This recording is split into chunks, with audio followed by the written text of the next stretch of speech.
Hi friends, എല്ലാവർക്കും കുഞ്ഞൂസ് cooking ചാനലിലേക്ക് സ്വാഗതം. ഞാനിന്നിവിടെ തയ്യാറാക്കാൻ പോകുന്നത് ഒരു ക്യാബേജ് തോരനാണ്. അപ്പോൾ ക്യാബേജിൻ്റെ മീതത്തെ തൊലിയൊക്കെ ഞാൻ കളഞ്ഞതിന് ശേഷം നല്ലതുപോലെ കഴുകി എടുത്തിട്ട് ഞാനിതുപോലെ ഒന്ന് കൊത്തി അരിഞ്ഞിട്ട് ഞാനൊരു പാത്രത്തിലേക്ക് മാറ്റി വയ്ക്കുന്നുണ്ട്. അപ്പം ഞാൻ ഇന്നലെ രാത്രി കിടക്കുന്നതിന് മുന്നേ ഇതൊക്കെ ഒന്ന് അരിഞ്ഞ് വെച്ചതാണ്. അപ്പോൾ രാവിലെ എണീറ്റിട്ട് ഇന്നാകുമ്പോൾ ഞാൻ എണീക്കണേൻ്റെ കൂടെ തന്നെ കുഞ്ഞു എണീക്കും. അപ്പോൾ ഈ അരിയാളതൊക്കെ തലേ ദിവസം ഒന്ന് അരിഞ്ഞ് വെച്ചിട്ടുണ്ടെങ്കിൽ എളുപ്പമായിൽ വെച്ചിട്ട് ഞാനൊരു പാത്രത്തിലേക്ക് അരിഞ്ഞ് വെച്ചിട്ട് ഇതൊന്ന് മൂടിയിട്ട് ഫ്രിഡ്ജിൽ വെക്കുന്നുണ്ട്. അപ്പോൾ പുറമേ ഇങ്ങനെ വെറുതെ വെച്ചാലും ഫ്രിഡ്ജിൽ വെച്ചാൽ തന്നെ ഒരു മണം വരും ശരിക്കും. അപ്പോൾ നല്ലതുപോലെ മൂടിയിട്ട് ഞാനിതൊന്ന് ഫ്രിഡ്ജിലേക്ക് വെക്കുന്നുണ്ട്. രാവിലെ ഞാനിത് കഴുകി വാരി എടുത്തിട്ട് ഒരു പാത്രത്തിലേക്ക് ഒന്ന് മാറ്റി വെക്കുന്നുണ്ട് കേട്ടോ. അപ്പോൾ അതിലേക്ക് ഞാനൊരു 1/2 ടീസ്പൂൺ മഞ്ഞൾപ്പൊടി, 1/2 ടീസ്പൂൺ ഉപ്പ്, പിന്നെ കുറച്ച് കറിവേപ്പില ഇട്ട് കൊടുക്കുന്നുണ്ട്. പിന്നെ ഞാനൊരു അരമുറി തേങ്ങയാണ് ഞാൻ എടുത്തിട്ടുണ്ട്. ആ അരമുറി തേങ്ങ ചിരകിയതിൻ്റെ പകുതി ഭാഗം എടുത്തിട്ടുണ്ട്. പിന്നെ കുറച്ച് 2 ടീസ്പൂണ് നമ്മുടെ പച്ച വെളിച്ചെണ്ണ ഒഴിച്ചിട്ട് നല്ലതുപോലെ ഒന്ന് തിരുമ്മിയിട്ട് ഞാൻ മാറ്റി വെക്കുന്നുണ്ട്. അപ്പോൾ അങ്ങനെ മാറ്റി വെക്കണേക്കെ മുന്നേ ഞാനൊരു 3 നമ്മുടെ കടയിൽ നിന്ന് മേടിക്കണം പച്ചമുളകില്ലേ, അതും കൂടി ഒന്ന് അരിഞ്ഞിട്ട് ഒന്നും കൂടി തിരുമ്മിയിട്ടൊന്ന് മാറ്റി വെക്കുന്നുണ്ട് കേട്ടോ.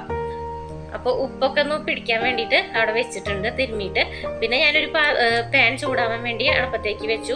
ഒരു 5 ടീസ്പൂൺ വെളിച്ചെണ്ണ ഒഴിച്ചു കൊടുത്തു, 1/2 ടീസ്പൂൺ കടുക് ഇട്ട് കൊടുത്തു, 1 ടീസ്പൂൺ ഉഴുന്നുപരിപ്പും 1/2 ടീസ്പൂൺ കടലപ്പരിപ്പും ഇട്ട് കൊടുത്തു. പിന്നെ ചെറിയൊരു കഷ്ണം ഇഞ്ചി അരിഞ്ഞതും പിന്നെ ഒരു 5 നമ്മുടെ നാടൻ വീട്ടിലുള്ള പച്ചമുളകും കൂടി ഇട്ട് കൊടുത്ത് കറിവേപ്പില ഇട്ട് കൊടുത്തിട്ട് പിന്നെ ബാക്കിയുള്ള നമ്മുടെ അരമുറി തേങ്ങയിലത്തെ ബാക്കി ബാലൻസ് ഉള്ള തേങ്ങ ഒരു 10 ചുവന്നുള്ളിയും കൂടിയിട്ട് അരിഞ്ഞതാണ് ഞാൻ ഇട്ട് കൊടുത്തേക്കണത്.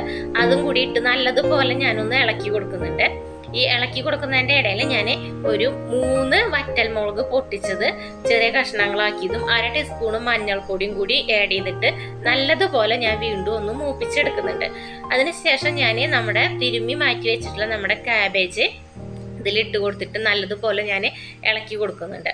അപ്പോൾ ഇങ്ങനെ എല്ലാ ഭാഗത്തേക്കും ഉപ്പും പിന്നെ നമ്മുടെ മുളകിൻ്റെയും പച്ചമുളകും എല്ലാതും ഒന്ന് പിടിക്കാൻ വേണ്ടി നല്ലതുപോലെ ഞാനൊന്ന് ഇളക്കി കൊടുക്കുന്നുണ്ട്. എന്നിട്ട് ഇതുപോലെ ഒന്ന് കൂട്ടിയിട്ടിട്ട് ഞാനൊന്ന് മൂടി വെക്കുന്നുണ്ട്. ക്യാബേജ് എല്ലാം കൂടിയിട്ട് ഇങ്ങനെ ഒരു കൂട്ടി വെക്കില്ല, ഇങ്ങനെ കൂട്ടിയിട്ടിട്ട് ഒന്ന് മൂടി വെക്കുന്നുണ്ട്. ഇടയ്ക്കിടയ്ക്ക് നമുക്കൊന്ന് ഇത് തുറന്നിട്ട് നല്ലതുപോലെ ഒന്ന് ഇളക്കി കൊടുക്കണം. സ്റ്റൗവിൻ്റെ ഫ്ലെയിം ഞാൻ വളരെ കുറവില്ല, ഏറ്റവും സിമ്മിലാണ് ഇട്ട് കൊടുത്തിരിക്കുന്നത്. അപ്പോൾ ഇല്ല വെച്ചാൽ ഇങ്ങനെ പരത്തിയിട്ടിട്ട് മൂടി വെച്ചാലും ഏറ്റവും കുറവിൽ വെച്ചാലും അത് ഇങ്ങനെ ആ ഭാഗത്തെ ചുറ്റുവട്ടത്തെ ഭാഗത്തെയൊക്കെ ഇങ്ങനെ കരിഞ്ഞു പിടിക്കും. അപ്പോൾ അതില്ലാതിരിക്കാൻ വേണ്ടിയിട്ടാണ് ഞാൻ ഇതുപോലെ ഇങ്ങനെ കൂട്ടിയിട്ട് വെക്കണത് കേട്ടോ. അപ്പോൾ ഒന്നും കൂടി ഞാനിതുപോലെ ഒന്നും ശരിക്കും വെന്തിട്ടില്ല, അപ്പോൾ തുള്ളി വെള്ളം പോലും ഞാനിതിലേക്ക് ഒഴിച്ചിട്ടില്ല. അപ്പോൾ ഞാനിതുപോലെ കൂട്ടിയിട്ട് ഒന്നും കൂടി മൂടി വെക്കുന്നുണ്ട്. എന്നിട്ട് ഞാൻ വീണ്ടും ഒന്ന് തുറന്നു നോക്കി എല്ലാ ഭാഗത്തേക്കും ഞാനിതൊന്ന് ഇളക്കി കൊടുക്കുന്നുണ്ട്. അപ്പോൾ ഇതുപോലെ ഇടയ്ക്ക് ഒന്ന് ഇളക്കി കൊടുക്കണം, ഇല്ലാച്ചെങ്കിൽ അടി പിടിക്കാൻ സാധ്യതയുണ്ട്. അപ്പോൾ അതുപോലെ തന്നെ സ്റ്റൗവിൻ്റെ ഫ്ലെയിം വളരെ കുറവിൽ ഏറ്റവും സിമ്മിൽ ഇട്ട് കൊടുക്കണം. അപ്പോൾ ഉപ്പൊക്കെ ഈ സമയം നമുക്കൊന്ന് നോക്കി കൊടുക്കാം. ഉപ്പ് കുറവാണ് വെച്ചെങ്കിൽ ഉപ്പ് കുറച്ച് പൊടി ഇട്ടിട്ട് നല്ലതുപോലെ വീണ്ടും ഇളക്കി കൊടുക്കുകയൊക്കെ ചെയ്യാം കേട്ടോ. അപ്പോൾ നമ്മുടെ ക്യാബേജ് തോരൻ ഇവിടെ റെഡി ആയിട്ടുണ്ട്. അപ്പോൾ അടിപൊളി ക്യാബേജ് തോരനാണ്. വളരെ പെട്ടെന്ന് ഈസി ആയിട്ട് നമുക്ക് ഇതുപോലെ ക്യാബേജ് തോരൻ വെച്ചിട്ട് കഴിക്കാം കേട്ടോ. അപ്പോൾ എല്ലാവരും ഒന്ന് ട്രൈ ചെയ്യണം കേട്ടോ. അപ്പോൾ ഇതിലത്തെ വെള്ളത്തിൻ്റെ അംശം, അതായത് നമ്മൾ ക്യാബേജ് വെള്ളത്തിൽ നിന്ന് നന്നായി അലമ്പി വാരി വെക്കൂലോ, ആ വെള്ളം മാത്രമേ ഇതിലുള്ളൂ.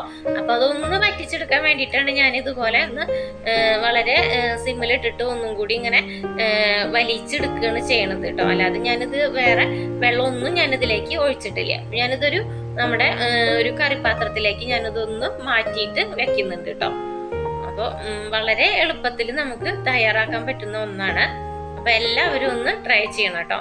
അതിൽ മുളക് പൊടി അല്ല, പച്ചമുളകാണ് ആഡ് ചെയ്തിരിക്കുന്നത്.